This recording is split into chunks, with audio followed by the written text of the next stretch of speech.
വെള്ളാപ്പള്ളി എന്താ വിചാരിച്ചിരിക്കുന്നതെന്ന് പറഞ്ഞാൽ കേരളത്തെ ഒരു നാട്ടിൽ വെള്ളാപ്പള്ളി പിന്നെ രാജാവും ബാക്കിയുള്ള പ്രജകളൊക്കെ ആയിട്ട് ഒരു നാട്ടുരാജാവായി വാഴാം എന്നുള്ളതാണ് വിചാരിച്ചിരുന്നത്. ഈഴവ സംഘടനയെ ഒരു പ്രൈവറ്റ് ലിമിറ്റഡ് കമ്പനിയായി പോക്കറ്റിൽ വെച്ചിട്ട് അദ്ദേഹം പറയുന്നതെല്ലാം ഈഴവർ കേട്ടോണം നടപ്പിലാക്കിക്കോണം എന്ന് വിചാരിച്ച് നടക്കുകയാണ്.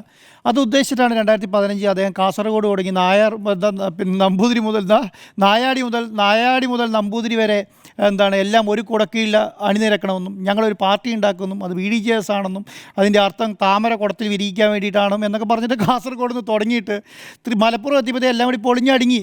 എങ്ങനെയാണ് അടുങ്ങിയത്? ഒരു പാവപ്പെട്ട മനുഷ്യൻ 2 അന്യസംസ്ഥാന തൊഴിലാളികളെ ഒരു കുഴിയിൽ നിന്നും രക്ഷിക്കാൻ വേണ്ടി ചാടിയിറങ്ങി. അദ്ദേഹം മരിച്ചു. അതിൻ്റെ അകത്ത് അദ്ദേഹം എന്താണ് 2 ജീവന് വേണ്ടിയിട്ട് അദ്ദേഹത്തിൻ്റെ സ്വന്തം ജീവൻ ബലി കൊടുത്തു.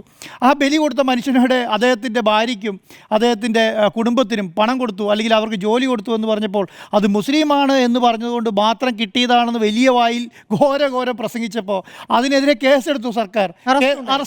അറസ്റ്റും ഉണ്ടായി. അപ്പോൾ അതോടുകൂടി എന്ത് സംഭവിച്ചോടെ അദ്ദേഹം പറഞ്ഞെന്താ പറയുക, ഈ കഴിഞ്ഞ ആഴ്ച 2 മാസം മുന്നത്തെ ഒരു പത്രസമ്മേളനം അദ്ദേഹം പറയാം, കോൺഗ്രസ് എന്നെ വല്ല രീതിയിൽ വേട്ടയാടി. എന്തിനാ വേട്ടയാടിയത്? ഈ മലപ്പുറം പരാമർശം നടത്തിയതിനേക്കാൾ അതിനപ്പുറമായ രീതിയിലാണ് അന്ന് 2015 അദ്ദേഹം പറഞ്ഞത്. അതിനൊരു മാറ്റം അദ്ദേഹത്തിന് പറ്റിയിട്ടില്ല.